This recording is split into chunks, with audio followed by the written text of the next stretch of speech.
Crônicas jornalísticas. Definição de crônica jornalística.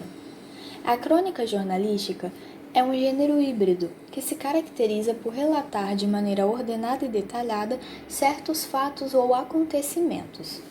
Da mesma forma que um ensaio ou post de um blog, a crônica é um texto de não-ficção, bastante utilizado em jornais ou na internet. Finalidade: apresentação de notícias ou fatos baseados no cotidiano.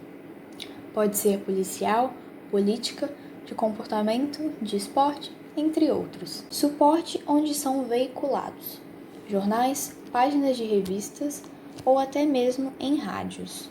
Características de uma crônica jornalística. Primeira, narrativa. Crônicas jornalísticas são sempre construídas com base em acontecimentos. Por isso, são sempre narrativas, compostas por um relato que deve contar de forma detalhada. Segunda, linguagem simples.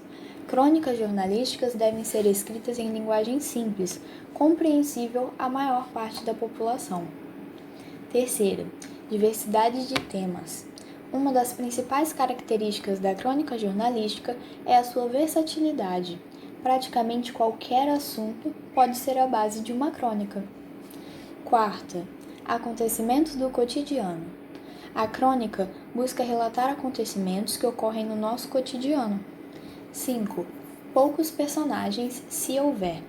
Uma das características de uma crônica é a quantidade dos personagens. Qual é a diferença entre uma crônica jornalística e a notícia? A principal diferença entre a crônica jornalística e a notícia é que a última se limita em descrever certa informação. Já a crônica vai além, colocando ênfase na forma ou no estilo em que está relatada. Os cronistas procuram oferecer uma história completa sobre o fato ocorrido, levando em consideração a opinião e a visão do jornalista que a escreve. Exemplo: Bilhete a um candidato. Crônica de Rubem Braga. Vou lhe dizer uma coisa com toda franqueza. Foi melhor assim. Melhor para você.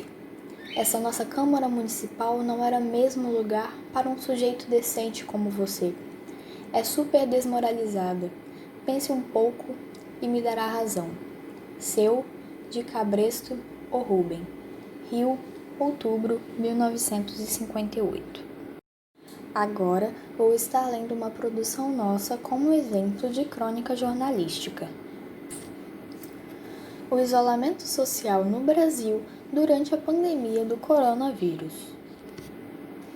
Neste ano de 2020, uma nova doença surgiu e atingiu o mundo todo. O novo coronavírus surgiu na China e se espalhou pelos países de forma tão rápida que em poucos meses foi decretado que o mundo estaria vivendo de fato uma pandemia.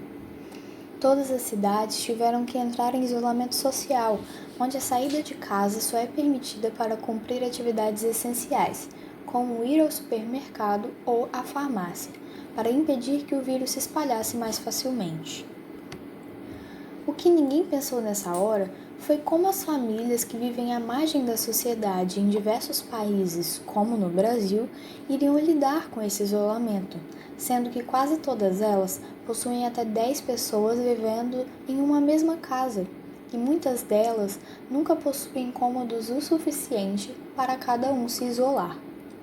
Como se já não bastasse essa situação, as famílias que têm esse estilo de convivência geralmente tiram seu sustento da venda de doces em semáforos, restaurantes ou mercadorias em centros urbanos e praias.